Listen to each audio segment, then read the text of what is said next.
સુરતના જે આજુબાજુના જિલ્લાઓ આવેલા છે, આદિવાસી જિલ્લાઓમાં અવારનવાર તંત્ર પર આરોપ લાગતા હોય છે કે વિકાસના નામે આદિવાસી સમાજને વિસ્થાપિત કરવામાં આવતું હોય છે, જેને લઈને ભૂતકાળમાં પણ ઘણા બધા લોકોને વિસ્થાપિત કરવામાં આવ્યા અને તેને જ લઈને આદિવાસી સમાજના લોકો ગિન્નાતા પણ જોવા મળે છે। ત્યારે સુરતના ઉમરપાડામાં એક આદિવાસી સમાજની લોક અધિકાર બચાવ રેલીનું આયોજન કરવામાં આવ્યું હતું, જેમાં ડેડિયાપાડાના ધારાસભ્ય ચૈતર વસાવા પણ આ કાર્યક્રમમાં જોડાયા હતા। ભારે વરસાદ વચ્ચે આ રેલી યોજવામાં આવી હતી, જેમાં હજારોની સંખ્યામાં આદિવાસી સમાજના લોકો છે તે પોતાનું શક્તિ પ્રદર્શન બતાવવા માટે રોડ પર ઉમટ્યા હતા। તેમના જે હક અને અધિકાર છે અને સરકાર જે રીતે તરાપ મારી રહી છે તેની સામે ધારાસભ્ય ચૈતર વસાવાએ બંધ પોકારતા શું વાત કહી છે તે સાંભળી લો। આયોજન કર્યું અને બધા જ આપણે લોકો તૈયાર થઈ ગયા કે આપણે બધાએ ત્યાં રેલીમાં જવાનું છે અને છેલ્લી ઘડીએ પોલીસ પ્રશાસન અહીંના નેતાઓના ઈશારે આપણને પરવાનગી નહીં આપી।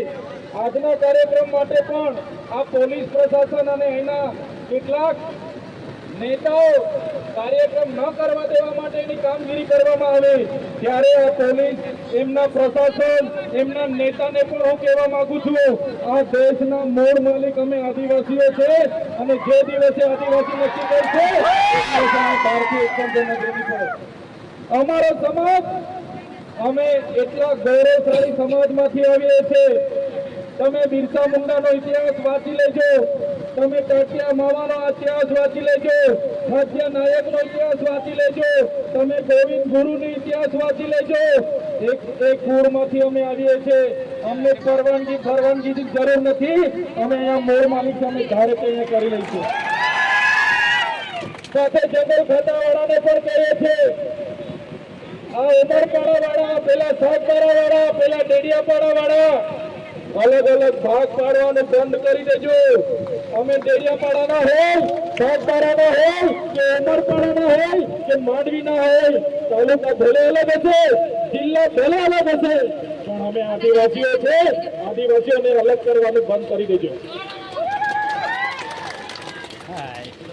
કહેવામાં આવ્યું કે આ વિસ્તારમાં સાગબારા વાળાને કરવા નહીં દઈએ, ત્યારે એ નેતાઓને એ પ્રશાસનને પણ કહેવા માંગીએ છીએ, અમે પણ ઉત્તરાયણના વિસ્થાપિતો છે, તમે જે ઉત્તરાયણમાંથી પાણી લઈ જવા માંગો છો ને, કાલે એને જો અમે નક્કી કરી દઈશું તો પાઇપલાઇનનું કામ પણ બંધ થઈ જશે।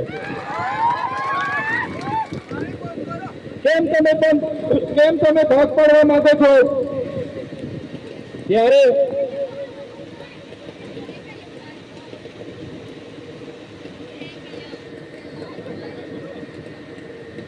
આપણે મૂળ માલિકો છે, અહીંના યુવાનોને વડીલોને પણ કહેવા માંગુ છું, કોઈ પણ આવા કાર્યક્રમની પરવાનગી લેવાની આજથી કરવાની જરૂર નથી। કાર્યક્રમો કરવાના અને કરવાના, એમાં કોઈના બાપથી ડરવાની જરૂર નથી।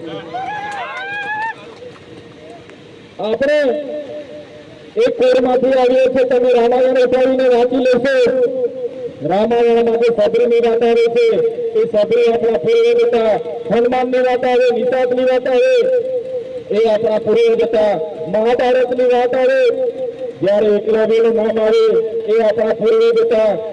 તમે જોઈ લો મહારાણા પ્રતાપની સેનામાં જે આખી ભીલોની સેના હતી, એ પ્રકારે આપણે છત્રસિંહ શિવાજી મહારાજની સેનાની વાત છે એ પણ આપણે ભૂલે રહ્યું છે, ત્યારે એક કોરમાંથી આવીએ છીએ એટલે કોઈના બાપથી ડરવાની જરૂર નથી। તમે જોયેલો આઝાદી 78 વર્ષ થઈ ગયા, આઝાદીના 78 વર્ષ થઈ ગયા, વિકાસની મોટી મોટી વાતો થાય છે, અહીંયા વિકાસની યાત્રાઓ નીકળે છે। આજે પણ આદિવાસી સમાજ પોતાના હક અધિકાર માટે અહીંયા રોડ પર બેઠો છે। આજે પણ આદિવાસી સમાજ શાળાઓ માટે રોડ પર ઉતરે છે, આજે પણ આદિવાસી સમાજ શિક્ષકો માટે રોડ પર ઉતરે છે, આજે પણ મારા યુવાનો ભણી ગણીને નોકરી માટે રોડ પર ઉતરે છે। જ્યારે દેશને વિકાસની જરૂર હતી, આ વિસ્તારોમાં મોટા મોટા Narmada dam, Ukai dam, Kadana dam એવા ડેમો બનાવવામાં આવ્યા। જ્યારે સરકારને આ વિસ્તારમાં લાકડું લઈ જવાનું હતું, રેલવે કરવામાં આવી, રોડ કરવામાં આવ્યા, નેશનલ હાઈવે બનાવવામાં આવ્યા, કોરિડોર બનાવવામાં આવ્યા, ત્યારે પણ આદિવાસીઓએ યોગદાન આપ્યું. દર્શક મિત્રો, એન કવરેજ ન્યૂઝને આપ લાઇક કરી લો, સબસ્ક્રાઇબ કરી લો અને શેર કરવાનું ભૂલતા નહીં.